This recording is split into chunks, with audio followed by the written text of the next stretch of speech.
বর্তমানে দেশের টানা অবরোধ ও রাজনৈতিক অস্থিরতার কারণে মৌসুমের শুরুতেই হোঁচট খেলেন পাবনা ঈশ্বরদীর পেয়ারা চাষিরা। পরিবহন সংকটে পড়ে তারা এখন লোকসান দিয়েও এখান থেকে দেশের বিভিন্ন জেলায় পেয়ারা পাঠাতে পারছেন না।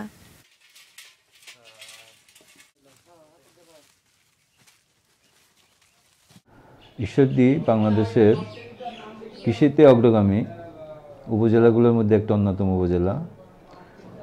বিগত কয়েক বছর যাবৎ ঈশ্বরদী উপজেলা থেকে বেশ কয়েকজন কৃষক কৃষিতে বিশেষ অবদান রাখার জন্য জাতীয় পুরস্কার পেয়েছেন।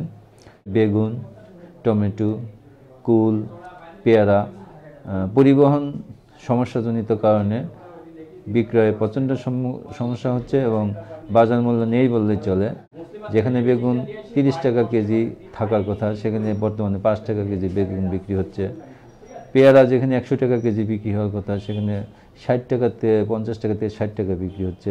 অনেক মহাজি আছে যারা তাদের উৎপাদিত পণ্য মার্কেটিং করতে না পেরে হতাশাগ্রস্ত হয়ে পড়েছে। এভাবে এটার আশু যদি ব্যবস্থা না নেওয়া যায় তাহলে কৃষকরা সাংঘাতিকভাবে ক্ষতিগ্রস্ত হবে, যা কৃষির অগ্রগতির ধারাটাকে অব্যাহত রাখতে বাধাগ্রস্ত করবে। গত বছরের রাজনৈতিক অস্থিরতার কারণে তাদের যে ক্ষতি হয়েছিল, এবার উৎপাদন ভালো হয় তা পুষিয়ে নেওয়ার স্বপ্ন দেখছিলেন তারা।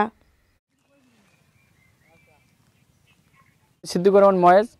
আমার এখন আপনারা যে পেয়ারা বাগানে দেখতেছেন সে পেয়ারা বাগান আছে 102 বিঘা আমার। সে 2 বিঘা আর আমার কুল আছে 30 বিঘা। এরকম আপনার দেখতেছেন রসুন আছে, বেগুন আছে, পেঁয়াজ আছে, উলকপি, ফুলকপি, লাউ, এইরকম মাল্টিপ্রাইস প্ল্যান আমার আছে। কিন্তু এই আমরা বিগত হরতালের সময় একটা বিপদগামী হয়ে আমরা আবার ফিরে আসছিলাম। কিন্তু এই নতুন 15 সালে হরতাল হওয়ার মানে আমাদের যে হরতালের জন্য যে কী একটা ক্ষতি, এই ক্ষতির কথা আমার বলার ক্ষমতা নেই। তাহলে সারা বাংলাদেশ কৃষক হাজার হাজার কোটি টাকা ক্ষতি হয়ে যাচ্ছে কৃষকের, সেটা মানুষও খাচ্ছে না, নষ্ট হয়ে যাচ্ছে। এবারও হরতাল অবরোধের কারণে দাম কমে যায় হতাশ হয়ে পড়ছেন এখানকার চাষিরা।